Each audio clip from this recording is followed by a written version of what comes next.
कोस कोस पर पानी बदले, चार कोस पर बानी. My grandparents would often repeat this quote to me to remind me of the diversity of my country. This famous proverb loosely translates to every few miles the water changes, every 4 miles the speech. To put that into perspective, 4 miles from here is Williamsburg. India is a vast country of over 1.4 billion. And but due to its varied geographic, linguistic, economic, social, and so many other landscapes, each of these 1.4 billion individuals look, talk, work, and live very differently from one another. This turns India into a complex, diverse, and a complexly diverse country. But it also results in so many regional cultures, foods, customs, practices, languages, and so much more. I wish I could share this with you. But when I did a quick search, all I could find was curry, cows, and of course the Taj. This lack of representation not only presents an incomplete story, it also prevents further storytelling, which is a giant challenge in this day and age for designers in India. Design that is local, specific, and targeted is the need of the hour. But designers in India find themselves severely ill-equipped with their current arsenal of design tools. These tools are not designed to respond to the needs and sensibilities of a billion-strong audience. You might ask, what exactly are these tools? They're the same as yours. We use the same type foundries, the same inspiration platforms, the same image banks, softwares, and even the same hardwares. The only thing is, I need to work a little harder to make them work for me. This is how India looks, a project aimed at localizing design tools for a billion people. In India, we have over 700 languages. Each of them, out of those 700, we only have 9 available on Google Fonts. Together, these languages have 56 font options available to them. Compare this to over 1,400 options available for Latin. And this isn't because Hindi doesn't have many it isn't because there aren't enough speakers. For example, my mother tongue, Hindi, has over 700 million speakers, making it the third largest spoken language in the world. That's twice the population of US. But due to the lack of representation, even a language as complex as Hindi and as represented as Hindi finds itself missing from these platforms.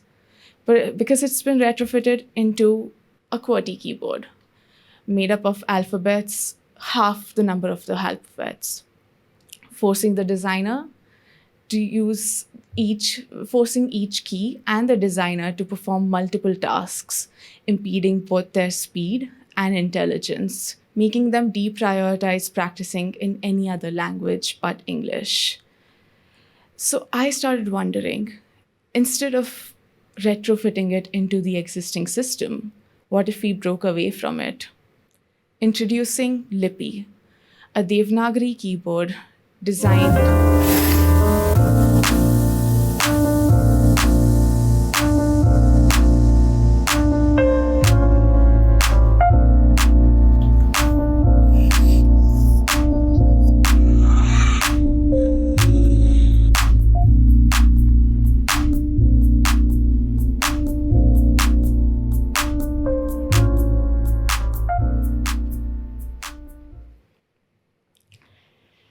Today, visual design is one of the most fast-moving industries in India, growing at a rate of 25%. This surge has been a result of the greater need for digital services, especially since the pandemic, which forced both businesses, big and small, corporate and home run, to digitize to cater to the growing audience of over 900 million internet users. 1/3 of these users are also active users of platforms such as Instagram. But this has also led to an interesting phenomena. As the user base moved beyond the urban nucleus, so has the content on these platforms. This has created an evidence for diversity which has often been undocumented, and simple acts that we never got to see, such as two friends playing with tamarind seeds, an auto rickshaw covered in snow, tiny bananas in Manipuri market, a lonely chabutra in the middle of Thar desert, and a puppet show at my brother's fifth birthday. This evidence is irresistible, especially when it's missing from the mainstream, but is also being continually erased. So I decided to participate in this documentation of the undocumented with an activity that takes up 90% of my parents' day, just having chai. So as my friends and I spent the whole evening having multiple rounds of chai, we also noticed how documenting this simple act on precious Polaroids also made us more aware of our practices and habits. And as I shared this documentation on Instagram, it further made me understand how Instagram is a great research tool. It is a visually forward medium, which is built for instant sharing and also gives agency to the storyteller. This makes for a much richer image bank as compared to traditional stock platforms such as Instagram, which have very limited and unidimensional stock from the subcontinent. This has led to designers choosing Instagram as a way for reaching out to the right piece of content. But the problem is that Instagram is a jugaad. It is a makeshift hack in the absence of a complete solution. It is not an easily searchable platform. It is ruled by an unpredictable and often unresponsive algorithm, which makes it very easy to drown in a sea of content. But most importantly, Instagram isn't designed to be a design tool. So let's change that. Introducing Vivid, a hyper-localized online marketplace of curated images of India clicked by everyday Indians. The platform takes images. You can search on the platform, specify the location, and save and purchase images directly from Instagram content creators. This is especially important in a country like India, where one image can be interpreted in many different ways across the country. This can also greatly affect, your search term can also greatly affect the results that you see. So localization cannot be an afterthought. Keeping that in mind, Vivid has 6 regional teams which would be continuously working on pluralizing the search term results, making sure that when you're looking at an image of Sandasi, a popular kitchen tong, you'll also see images of Pakad, Idukki, and Sansi, regional variations of the same tool. But despite this localized collaborative approach, we might not have the image that you're looking for. As I move forward, I wanted to bridge this gap.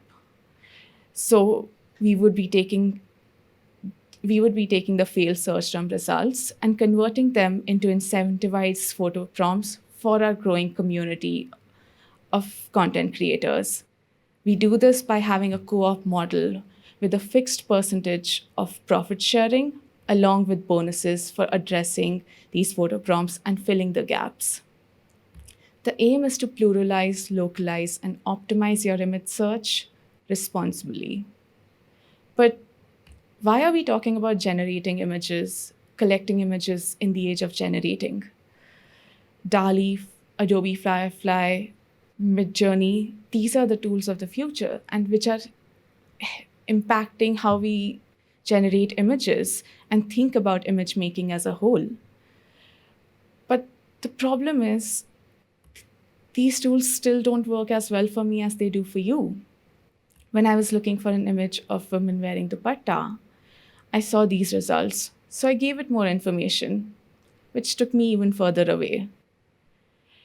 The speed at which AI is integrating into our lives is making it even more difficult for communities that lack representation to seek authentic representation on these platforms as well.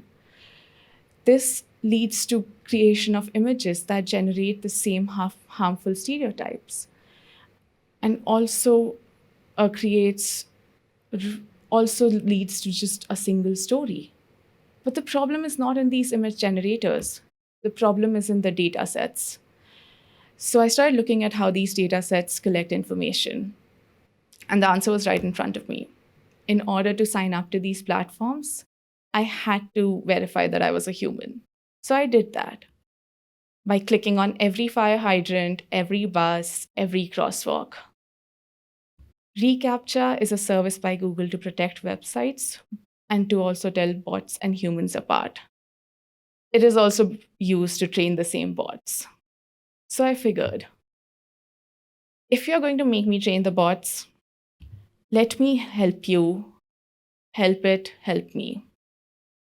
Localize CAPTCHA and diversify data. This is how we train the tool of the future for the future. Imagine if AI could identify an Activa scooter on the streets of Jaipur, or everyone's favorite the ice cream tricycle by the park, or identify the hand-drawn column on the footpath. This is important because we need to train AI to look at India how India looks at itself. I'm one of a billion, I'm one of a billion of a very complex and diverse country. But there is a need to ensure that this complexity is not lost in translation. Thank you so much.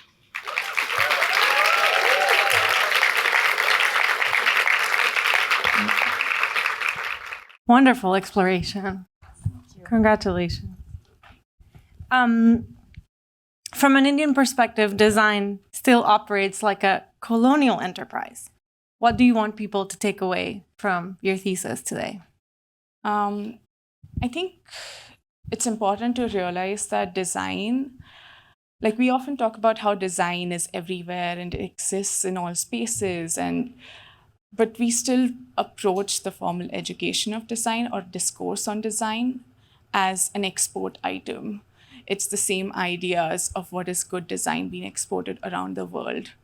Whereas good design is actually understanding, immersing in the culture, and emerging from that, what ideas would design do to serve in this place. So I think what I would take is very similar to what a lot of my friends have said. Listen, but also don't assume that what is good over here would be good everywhere. Have different parameters to view design.